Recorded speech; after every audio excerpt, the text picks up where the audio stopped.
Welcome to VS Fame channel. VS Fame channel subscriber பண்ணாதவங்க subscriber பண்ணிக்கோங்க. கூடவே இருக்கிற பெல் பட்டனை கிளிக் பண்ணிக்கோங்க. இன்றைக்கி வந்து பட்டர் முறுக்கு செய்கிறதுக்காக புழுங்கல் அரிசி ஊற வச்சுருக்கிறேன். அதே குண்டு அரிசி, ரேஷன் அரிசி தான். நீங்கள் இந்த ரேஷன் அரிசி எனக்கு வேணாம், நாங்கள் வந்து கடையில் வாங்கிக்கிறோன்னா சிஆர் புழுங்கல் அரிசின்னு கேட்கலாம், சிஆர் பச்சை அரிசின்னு கேட்கலாம். அது கிடைக்கும் நம்ம கடையில். இதுதான் குண்டு அரிசி தான், மாவு காணும். அதனால் நான் குண்டு அரிசி தான் ஊற வச்சுக்கிறேன், ரேஷன் அரிசி. அதில் கூட பாருங்கள் எவ்வளோ பித்தலாட்டத்தனம் இருக்குது பாருங்கள். இங்கே பாருங்கள், இந்த மாதிரி வருது அரிசி. இது என்னான்னு தெரியல. நாமளும் வேண்டியது பொறிக்கிட்டு தான் ஊற வச்சேன். இந்த மாதிரிலாம் அனுப்புகிறானுங்க அரிசி. அது என்ன அதான்னு ஒன்றும் புரியல. எல்லாத்துலேயும் கோல்மால் இருக்குது. இந்த மாதிரி என்னங்க வியாபாரம் அந்த மாதிரி அரிசி, புழுங்கல் அரிசி இந்த மாதிரி கலப்படம் இருக்கிறது தாங்க இப்போ கொஞ்சம் இதாக இருக்குது, அச்சமாக இருக்குது இந்த அரிசி எடுக்கிறதுக்கு. இப்போ வந்து இந்த மாதிரி குண்டு அரிசி நீங்கள் கேட்டிங்கன்னா, நீங்கள் குண்டு அரிசினே கேளுங்க. சிஆர் புழுங்கல் அரிசிலாம் கேட்டாங்க, ஒரு சில இடத்துலலாம் இருக்கும், ஒரு சில இடத்துல இருக்காது. குண்டு அரிசி கொடுங்க. குண்டு அரிசி தான் மாவு காணும் நம்மளுக்கு. பட்டர் முறுக்கு செய்யறதுக்கு புழுங்கல் அரிசி ஊற வச்சுருக்கிறேன். இது வந்து ஒரு அரைப்படி தான் ஊற வச்சுருக்கிறேன் நான், கொஞ்சமாக. இந்த அரைப்படி அரிசின்னு வந்தால் அதை கிரைண்டரில் போட முடியாது, அதனால் நான் மிக்சியில் போட்டுக்கிறேன். நான் அரிசின்னு வந்து மாவை காமிக்கிறேன்.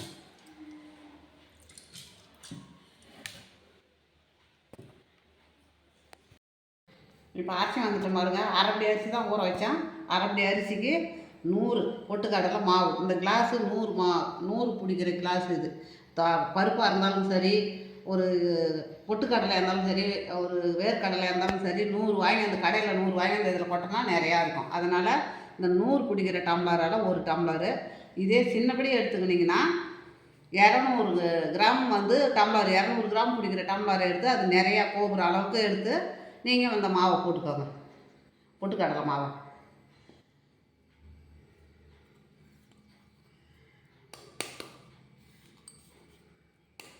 பொட்டுக்கடலை மாவு, பெருங்காயம்,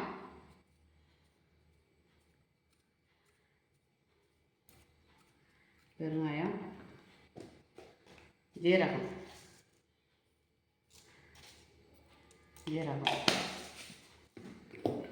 இப்போ சில்லி பவுடர் கொஞ்சமாக, காஷ்மீர் சில்லி போதும்,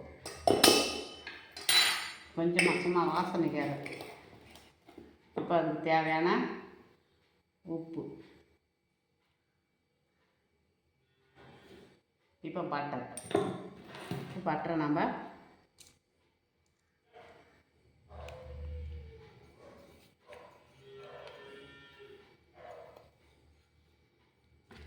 கலந்து பேசிஞ்சிக்கலாம்.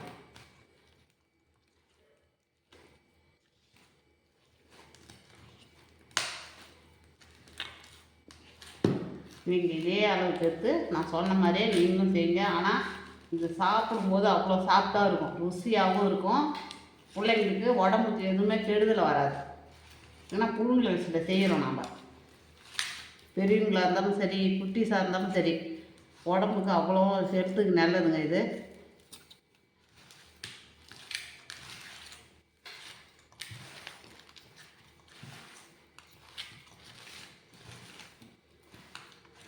ஒன்றும் இல்லை, வீட்டில் இருக்கிறதே தான் நம்ம ஊற வச்சு புழுங்கல் வச்சு ஊற வச்சுக்கலாம். வீட்டில் வெண்ணெய் இருக்கும், எல்லார் வீட்லேயுமே இருக்கும். கொஞ்சம் வெண்ணெய் வாங்கி வந்து, அதுக்கு முன்னெல்லாம் டால்டா போடுவாங்க, இப்போல்லாம் டால்டா போடுறதில்லை, அதில் கலப்படம் வருதுன்னு.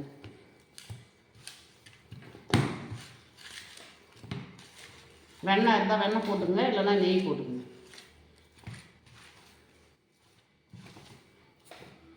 இப்போ நம்ம உப்பு பதம் பார்த்துக்கிறேன்.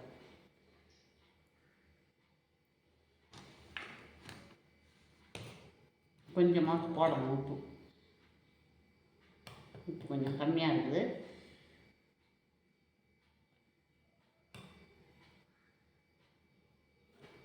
இப்போ கொஞ்சம் உப்பை போட்டு பேசிக்கலாம்.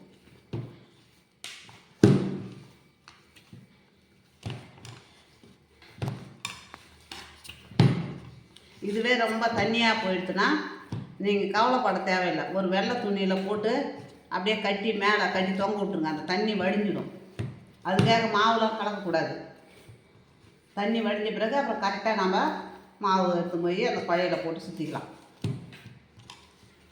இல்லையா பொட்டுக்கடலை மாவு இருந்தால் போட்டு பிசைஞ்சிக்கலாம்.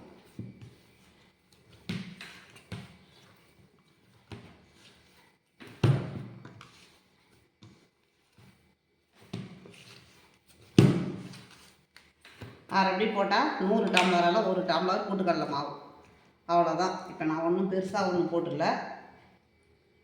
உப்பு கரெக்டாக இருக்குதுங்க. இப்போ வாங்க நம்ம புழிஞ்சிக்கலாம்.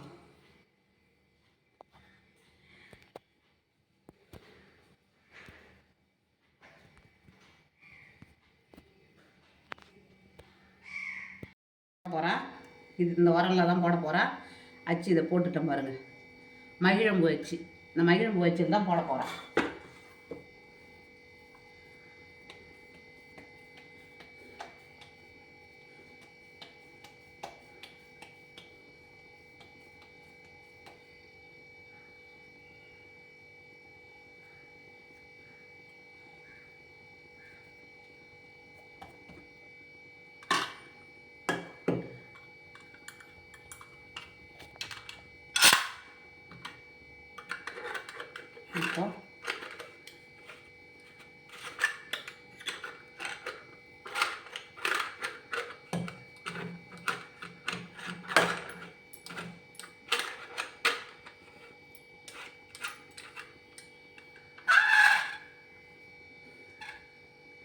இப்போ பாருங்க,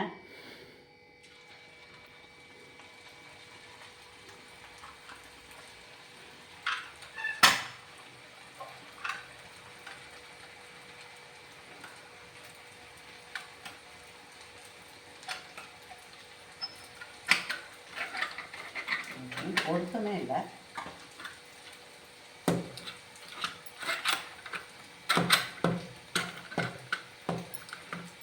நல்லா தான் இருக்குது ரைட்டாக.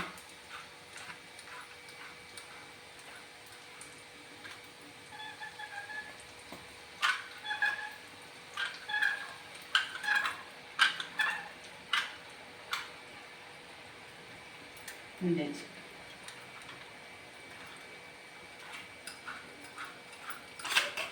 நல்லா வேகணும்.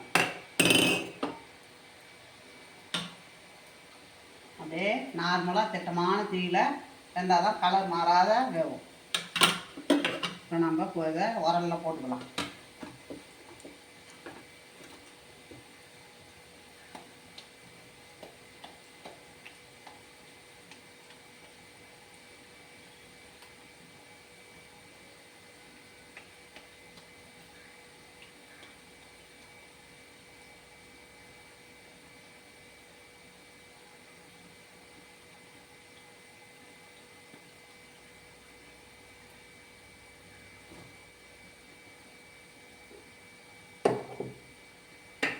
நம்ம திருப்பி விட்டுக்கலாம்.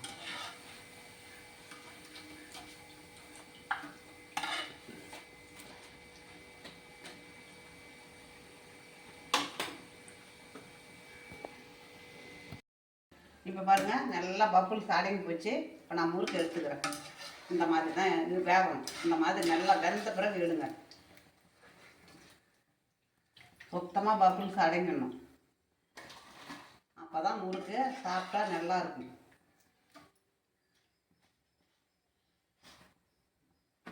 இப்போ புழிஞ்சிக்கலாம்.